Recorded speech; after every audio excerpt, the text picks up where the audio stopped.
It's that the created laptop the laptop is think that we even the audience.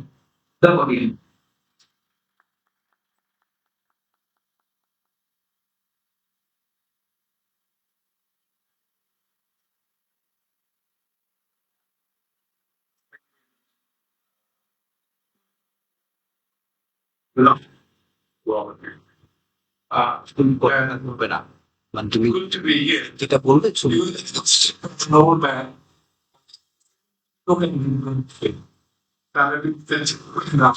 Let's see whether I survive this one.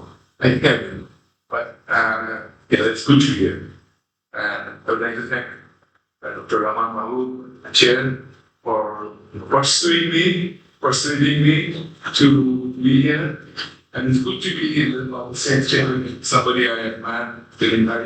And with whom I've had a relationship which stretches back to many, many years. A very close relationship, not only academic. He was in the Dhaka State Department as a student. And when he was the Vice Chancellor at Fisher, I have a good relationship. I was in introducing me, I was in. You heard that it's a lifelong commitment points of translation. No, it isn't actually. I wouldn't have got into translation if it wasn't for Jivananda Das. Jivananda Das's আমাদের একটা কবিতা আছে সালে যে লাশ কাটার ঘর থেকে নামলেন আমার ঘাড়ে চাপলেন আর আপনি আমাকে ছাড়লেন So I feel that once Jivananda Das got me, I got into reception. And then it was supposed to open up. And then later on the shape of my books and pretty much not like no one. But it's an association which I treasure and I enjoy. And at the moment, for example, I am in a frenzy of translating. So I spend, depending on my mood, certain mornings translating songs from Gitanjali, certain mornings Nozul songs, and probably when I can. So, but when Mahbub invited me to do this paper, and I saw that presentation topic, I thought, okay, why not I do this? Because UPL contacted me a few weeks back, saying that they would like us publish my translations of সেটা তো automatic live সেটা so I can kill two birds with the same stone. I can write my introduction and I can also present this paper. Did you maybe my introduction to my book or translations? And I've been talking about in my book about course at one part. If I have that time, how much time do I have, Mahbub? How much time? 50 minutes? 50 minutes. Hopefully that will do. So, my paper is titled on translating Gitanjali and bridging cultures through translations. The translations of the 103 poems Rabindranath chose for publication in English Gitanjali in 1912 were from 9 volumes of poetry he had brought out in Bengali in the first decade or so of the century. The English Gitanjali was, as is so well known, a huge success.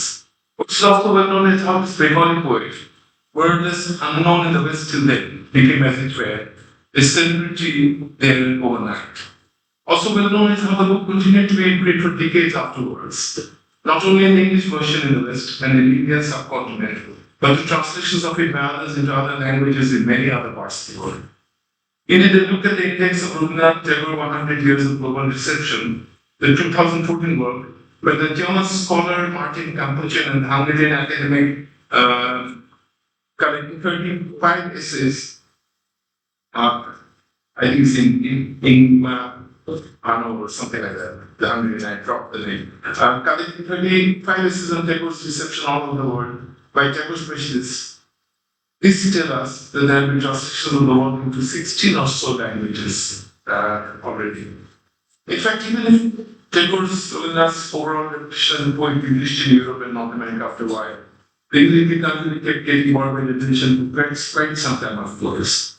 After a while, though, the English version of the poem he had translated began to appear to not a few devotees of the original poems as not entirely satisfactory. Partly for this reason, the few new translations of the Bengali poem by others, many of which Tagore chose for the English Gitanjali song offerings, began to appear towards the end of the 20th century.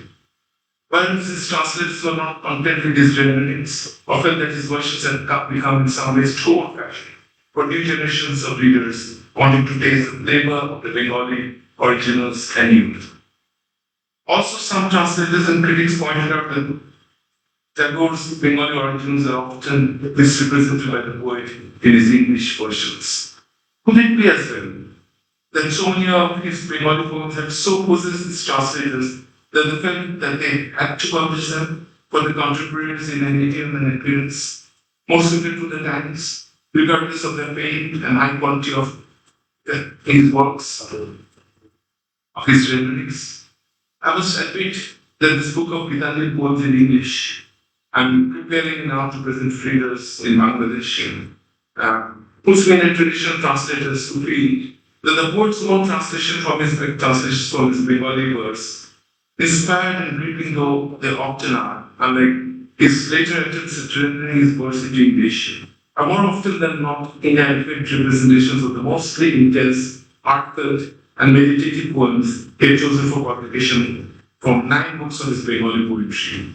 True, once upon a time, his translations had stirred a whole generation of readers in the West, wanting to assuage wasteland affected minds all over Europe from the onset of the First World War to the middle of the 20th century. But now, many of the poems of the English Gitanjali felt outdated in many ways, as far as the diction and phrasing are concerned. Moreover, it is clear to those who knew the Bengali originals of the translated poems reasonably well that the poet's own translations of his poems had often taken too many liberties with the Bengali ones. Exercising his poetic license liberally, Rabindranath would every now and then come up with translations often quite removed from the original. Surely, the translators must have felt that the readers should get as close as possible to the Bengali poems in every way. It was a challenge that they felt they had to be taken. That had to be taken, regardless of the existence of Rabindranath's own English Gitanjali and the volume's phenomenal success once upon a time. The rest of this introduction will develop of this paper will develop and detail the points made in the preceding paragraphs. First, I will discuss briefly the genesis of the English Gitanjali and try to account for its phenomenal reception in the first decades of the 20th century and note some of its limitations. Second, I will comment briefly on 2 volumes devoted to rendering Rabindranath's Bengali poems into English by translators from the West, many of which Rabindranath had chosen for his Gitanjali. This translators felt that they had to translate the poems themselves despite the existence of Rabindranath's own English versions. Third, I will explain why I felt a few years back there was some justification for someone like me to bring out a new book of translations of all of the poems of the English Gitanjali for readers of time still interested in coming as near as a book to the original Rabindranath collection in English in our time. The next part of my paper, I begin with the subtitle, and Mahbub, I'm going to run out of time, just let me know, I'll go with one visual. The English Gitanjali, a miracle of transformation. Known as the poet critic and Buddhism Osho found the English Gitanjali to be, quote, a miracle of translation. For him, it was Rabindranath's genius that made those delicate, quote, flowers bloom and grow on a foreign soil, unquote. I myself find some indication in the English translations Rabindranath gave that while he worked on them, he was possibly contemplating the possibility that his efforts would meet with some success by making his verse known internationally. Notice proof of these lines from poem 63 of the English Gitanjali. Thou hast made me known to friends whom I knew not. Thou hast given seats in their homes not my own. Thou hast brought the distant near and made a brother of the stranger. We can also turn to poem number 12 of Rabindranath's Gitanjali to indicate how English Gitanjali, to indicate how he felt he intuited a translation strategy that would work best for his book for English readers. To quote from his translated poem, "It is the most distant course that comes nearest to myself, and that training is the most intimate, that leads to the utter simplicity of a tune." It was in 1911 that 50 years old Tagore first felt the need to translate a selection of his poems into English, simply acutely. As in many other stages of his life, he had an intense urge then to travel to lands near and far, to relieve himself from the more monotony of routine life. This time he had chosen as his destination England. While he visited the country, he had spent a lot of time in Christ's both, perhaps because of his own familiarity with parts of it from his first visit in 1878, when as a young man he spent considerable time there and was able to immerse himself in British culture and literary life. Perhaps also because he was beginning to sense that there was growing interest for his poetry in the country. And just a few of his admirers had told him as much, pointing out to him that some of his poems that they had translated were being appreciated by readers who had read them. Perhaps also because they met in Kolkata in 1910 the artist William Rothenstein, next line, who had in all likelihood encouraged him to take another trip to England. This one. Next slide. Yeah. Before he could take the trip, so Ramadan became quite ill, and both had to postpone his departure day. It was by conversing in Shilagawa, his Bengali in Latin, that he had urged to translate a selection of his poems. As he wrote to his favorite piece, Indira Devi, he did not feel like writing anything new, but thought at that time that he would take up translations, translation as relatively light work. And so he took his Bengali Vedantic poems and set himself the task of translating some of them. Why so? As he explains, what no doubt was a greater natural problem. I simply felt an urge to recapture through the medium of another language the feelings and sentiments which had created such a feast of joy within me in the days gone by. Having recovered fully and on board the ship taking away to England in 1912, he resumed translating some other poems from his other collections of verse, as well as the Bengali Gitanjali. By the time he was in London, he had 100 translated poems in his briefcase, besides other papers and travel documents. He did 3 more translations while in the city for his finalized work. Although 103 poems had put together to in a manuscript of the book, then, though 53 poems were from the Bengali Gitanjali and 50 from 8 of his other Bengali poetry books of recent years. But when Tagore showed his manuscript to Lord Steiner, he felt that he would share this response to the most ones he had read with the prominent writers he was acquainted with. With what expected them to work done.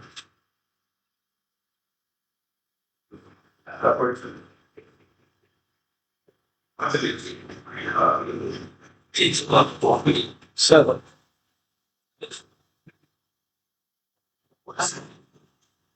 And such responses as brothers and Emilia Pertus. they would mean when the poet sing, it has been read if you have a song of presentation. No, it's a person in the great poet that it's been introduced, they go to the literature After the in that history. Some it's going up there. I don't know that in my time. Native language people reads. Yes, it declared that it found something untenable books it read. The studying quote, we have made our own image, our voice as in a dream, unquote. Also present in the audience, we just saw him a little later was the American poet Ezra Pound, who gushed, next slide, who gushed about the Indian poet's translation work to the American poet editor Harriet Monroe. Quote, they're translated by the author into very beautiful prose with mastery of babies, unquote. A suffragist and popular writer and May Sinclair, also in the audience, found those poems she had heard decorated out that evening to be of transcendental extent. As she puts it in the letter, it is not only that they have an absolute beauty, but they have made present for me forever the divine that the only finds by passions and with an agonizing uncertainty. The phrase merited by the English Gitanjali selections Jacob had read out that evening, Rabindranath's subsequent championing of it, and Yeats's initiative to have the poem printed soon led to the book appearing in London in two successive editions. First, the Indian Society published the book in a limited edition in 1912. This reception encouraged Jacob's publisher, Macmillan, to bring out their edition the next year. Meanwhile, Jacob traveled from England to the United States, where he met Harriet Monroe, the editor publisher of Poetry magazine, who subsequently began promoting their work in the country. Jacob then went back to India via London, where by this time the English Gitanjali had been acknowledged as a unique, profound, and moving collection of verse translations by many outstanding writers and artists. Words about the intense and thoughtful nature of the collection began traveling across Europe. Even a famous poet like Ambarishi was so inspired by the poems that he read in English that he felt he had to translate it into English. The cumulative effects of such enthusiasm for Tagore's English Gitanjali volume among the European literature time was a Nobel Prize. Tagore would get to know that he had meditated when on November 16, 2013, he received a telegram from the award-giving committee informing him of the decision. He was then back in Shanghai. After the prize had been awarded, inevitably, the fame of the poet and his English volume of translations began to spread even faster than before all over the world, while translations of it in other languages would get every day. Why did Tagore's translations of the selection of words, his Gitanjali of words offering to English language readers, have such immediate impact? First in England and then in Europe, and eventually all over the world in such a short time. At least a few answers can be found in the news that came out when the work appeared in print in the English-speaking world. The tearless review of the Indian Society edition has a clear answer. The prose poems of the books, quote, were not unlike the Psalms of David in the prophetic mystical quality, unquote. The review noted how simple but profound the poems were. As a Pound's review of the poetry indicates that there was a healing quality in the verse, that it's some soothing in the spiritual wisdom, all sensitive and alienated, pain was for writers very experienced first time poetry. The work brings to us the pleasure of calm, which we need ever much in the age of steel and mechanics. It brings a quiet proclamation of the fellowship between man and nature. Unquote. However, post poems of Gitanjali were accepted widely in the West not only because of the spiritual nature, but also because of the stylistic leanings. This is what Charles Ridley, for example, the English writer and journalist Macmillan Jones, as his leader for the world, noticed when the publishing firms requested him to comment on the manuscript of the Indian Society edition of and the soul cover. In his reader's comment, Ridley stressed the literary excellence of Rabindranath and Ghosh. To quote him, Tagore had translated his poems into beautiful English. He is obviously a student of the English Bible and has modeled his style of the Song of Solomon and other books of the Old Testament. He is also not without a knowledge of Western poetry, and he makes excellent use of the refrain and other artifices. In addition to the thematic relevance of the selections Tagore had made for his first book translations, he had come up with for readers in English, and the stylistic strategies he had adopted in presenting post-poem versions of the original Bengali poems to Western readers. The orderings of the poems of the volume must have been another reason for the attraction the selections had for discerning readers in Europe and the Americas. This is what the German poetry perceived by reading the people poems they contemplated translating. Although the thought of reordering them had crossed his mind, they felt that further reflections and strategy would not work. This is because they thought that each poem, quote, unquote, belongs to its place. In the end, therefore, he decided not to translate the work. In other words, readers would get the full sense of the poems by reading them in the verse sequence that would have translated in English. The first poem versions in English of the Bengali poems that were chosen for his selection traveled well.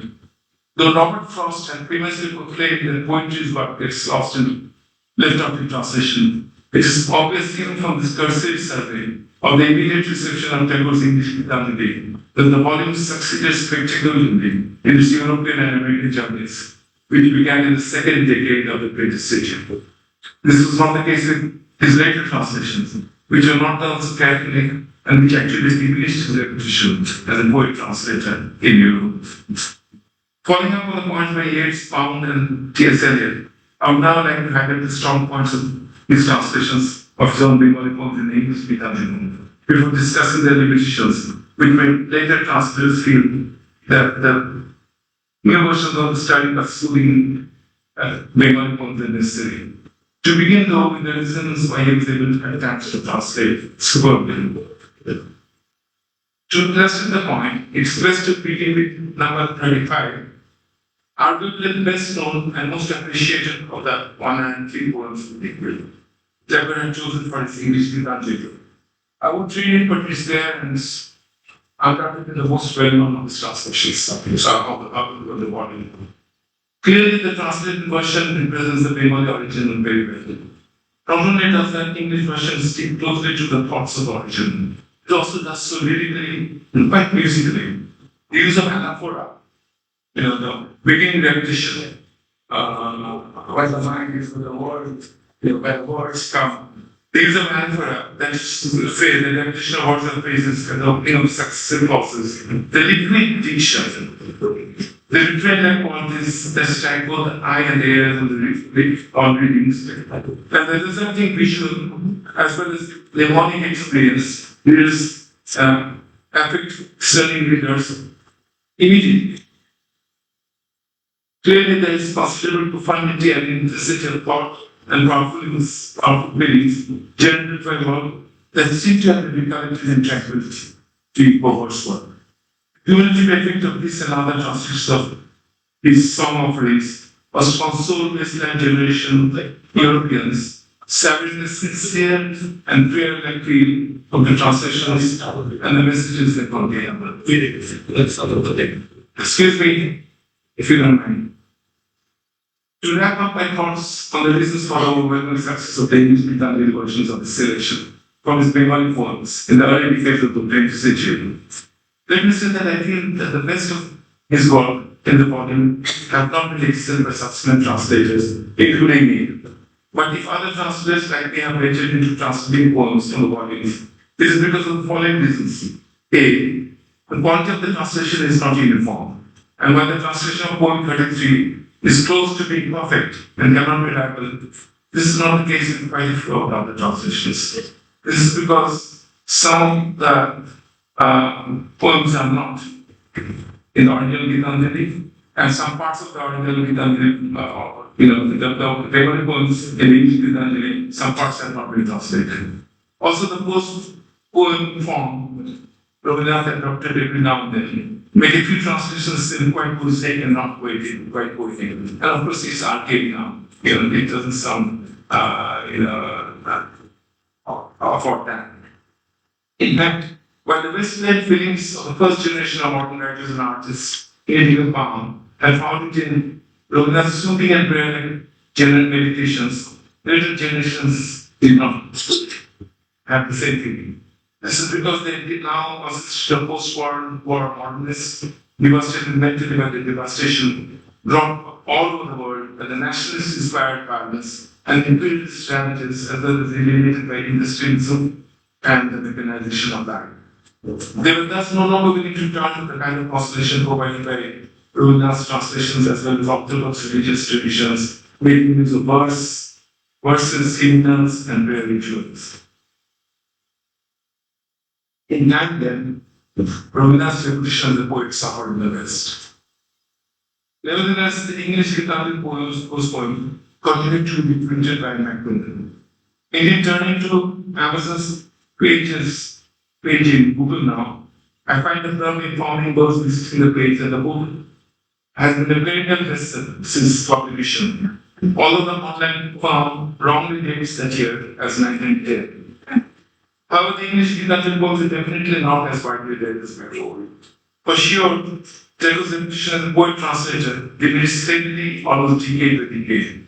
reminding us that translations, especially of poetry, are quite vulnerable to changing poetic tastes and passions. No doubt works like the Eliot's The Wasteland, trends as surrealism and genres like the absurd have shaped later movements. And in our time, postmodern mindsets, as well as the poetics, to such an extent that the Indian poets' world has seemed dated and unappealing to them. I will skip my next session, which is quite a long session, and I don't think I will have time. But what I do is I discuss three recent English versions of Rabindranath's English Gitanjali poems. The first of them is by somebody I had the privilege of knowing only for a while, because I was very young at the time, Brother James Taylor Robin, who was the pastor of St. Gregory's School and then of St. Joseph's, Joseph White. And he was there as a pastor, but only for a short while.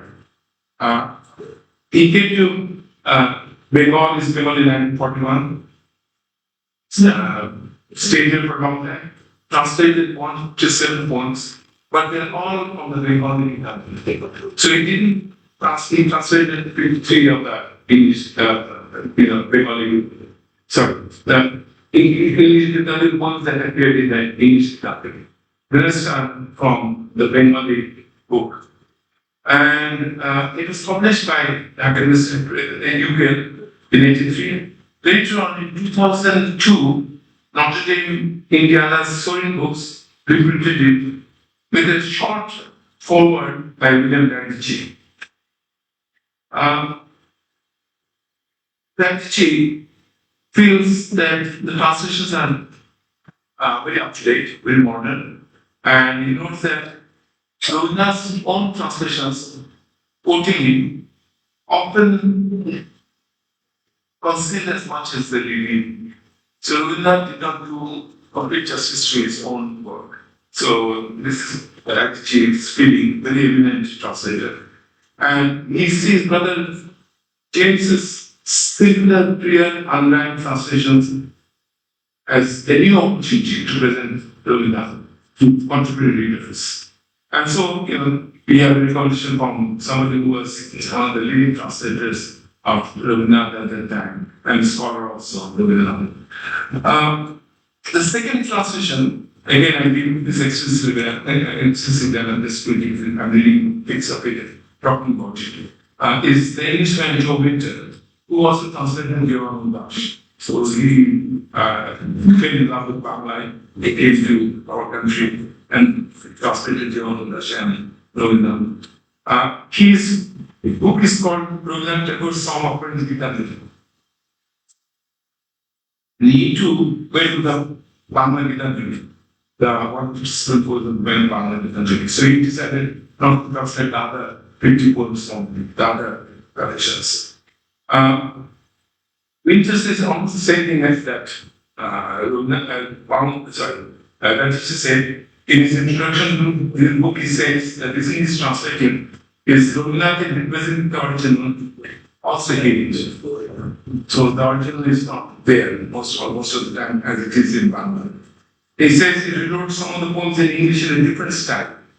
And also, and this acquisition is, I think, very apt, truncated many parts. So, many parts were not, of the Bangla poem was not translated. So he decided that he would go back to the origin. But he's very appreciative of Rabindranath's translation in other ways. So he says that Rabindranath's work in 1912, Gitanjali, was in the translation of great translations like the Authorized version of the Bible and Fitzgerald's revival of Homer. So very high praise in many ways. Nevertheless, he also finds the translations not really for the times, dated, and he says that some of the lyric songs cadence is missing. So Bangla Gandhi Shekan name, that's left out. So in parts of it. So Winter gives us an excellent introduction, very thoughtful, very detailed, justifying his own attempt.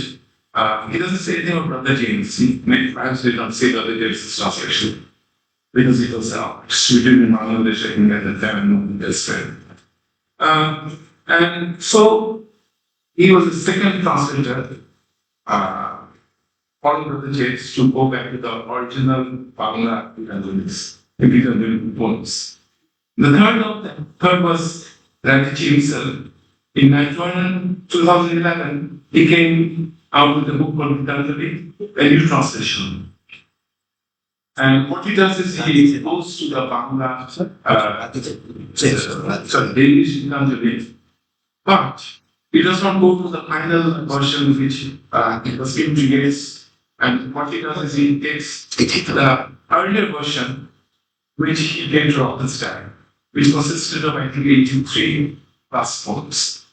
And he feels that this is the authentic Gitanjali. And he says that what Yeats perhaps did, I think he says this with the proof as far as I can tell, but he feels that Yeats had reordered the poems. So the sequence was not the same as the Buddha had given. So he justifies his own translations by saying that he wanted to go back to the original translations of the English Latin poems, the 103 poems, but done in a manner which would do justice to Rabindranath's achievements. So basically, in this section, that's the main point I made. I make this point because I want to justify my own translation. So I want to come to the final section of my essay, where another book translation of the English Italian poems. Translating is Selim, I will know this. Selim, translating is laborious, time-consuming, and difficult. Moreover, a translator is more often than not vulnerable to nitpicky people, ready to fault them for the slightest deviation from the original world. They can also invoke the displeasure of people who believe that it is sacrilegious to transform a great writer's work in any way. Such people are already convinced that a lot is bound to be lost in translation. They are thus eager to spot lapses, discrepancies, distortions, and deviations from the original in the reading of any translator's work, to confirm that there are good reasons to be wary of the translator's version from the beginning. Why are most translators attracted to translating them? The answer surely for those addicted to translating literature is that most of us unprofessional translators are drawn to it because of our love for a poem or a play or a novel. We have read that has affected us immensely. আমি একটু আগে যেটা বলছিলাম জীবনানন্দ দাশের কবিতা না পড়লে আমি translation আসতাম। ওইটি কবিতা আমি পড়লাম আমাকে আমি আর ছাড়তে পারলাম না। বঙ্গবন্ধু দাশের নামে পড়লো ওইটাই প্রথম তারপরে ইম্পর্ট শুরু করলাম। So the translation is something like a possession. I personally believe that. I mean, sometimes I translate because people best me to do so. But if I'm really genuinely translating with my heart and my mind, it's because I love the poem, I love the word. On a few occasions, the literature book in another language so possesses us that we want to share our reading of it with some open-minded readers who are willing to welcome a foreign literature text domesticated by the translator. I should like to add that the translation work for us amateur translators is a labor of love. In my case, I will emphasize that my translation of works like, say, Gitanjali Dash's poems or Rabindranath's songs are the result of my being so possessed by the spirit embodied in the originals that after reading them, I felt I had to translate them.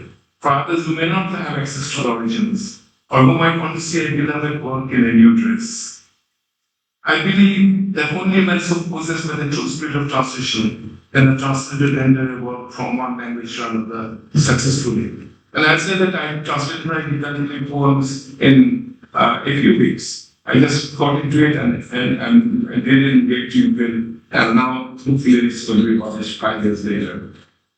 The more the devotee translator immerses himself or herself in a great work by an outstanding writer, the more he or she can capture the original creatively to convey something of its essence for readers.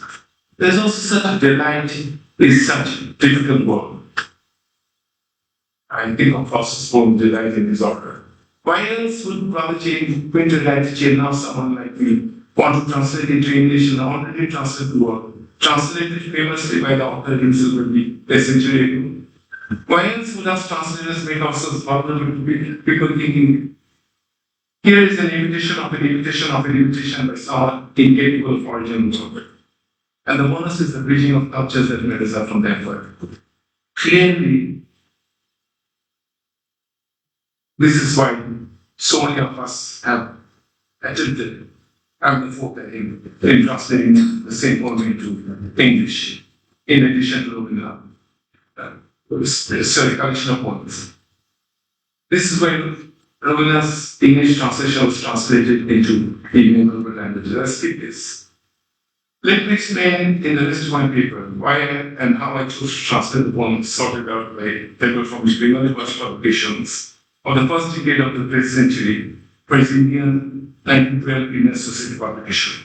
I have 4 reasons for coming up with my version, despite the existence of the renderings of the poems by James Winter and Retici, as well as the poet himself.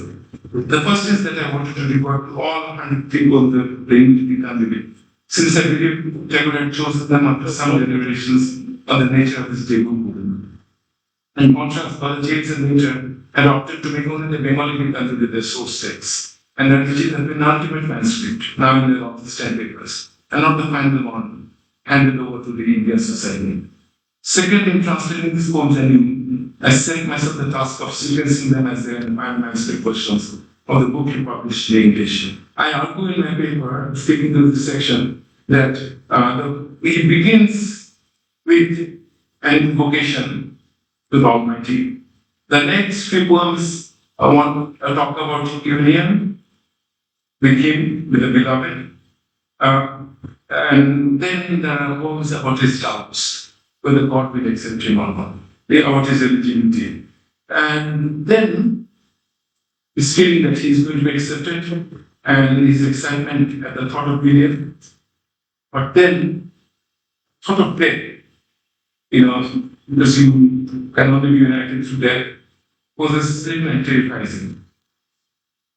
The penultimate sequence of poems indicate that the poem is transiting to the next word, while the final group of poems point to the end of the poet's journey to unite with the supreme being, so that he can be with the deity in his eternal home.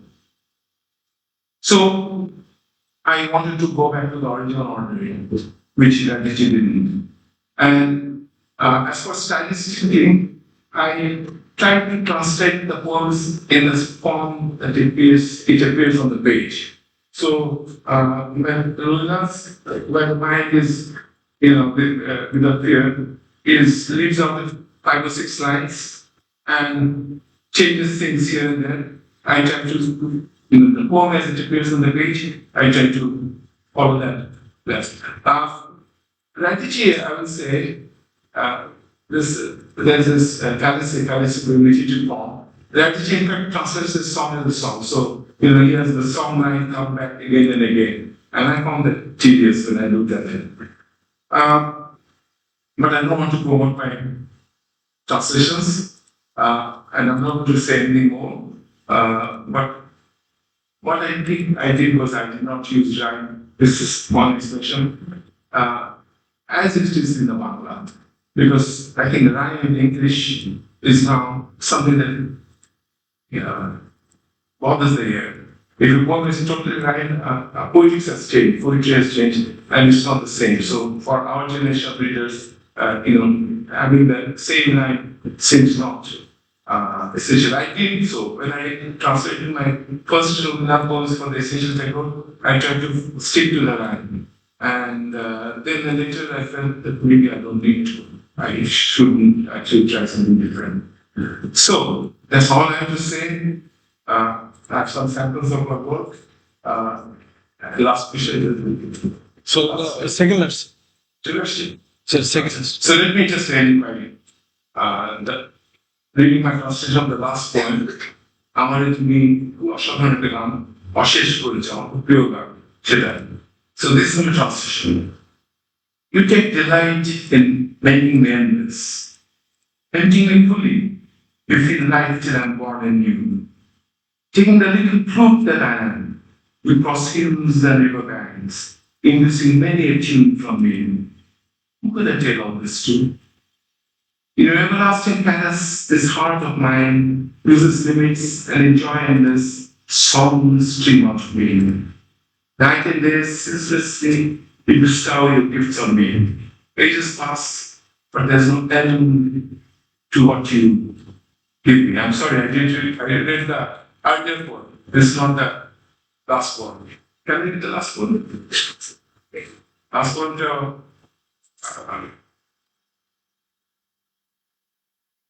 একটি নমস্কার করবেন, একটি নমস্কার।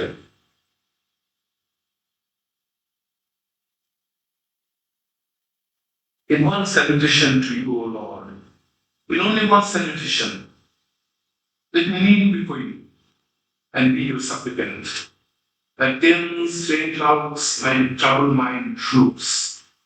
In only one salutation to you, O Lord, in only one salutation, let my entire mind find ease, the door of your mansion. Inventing my diverse tunes, I'm overwhelmed. In only one salutation to you, O Lord, in only one salutation, let all my songs cease in an ocean of sadness. Thank you all very much.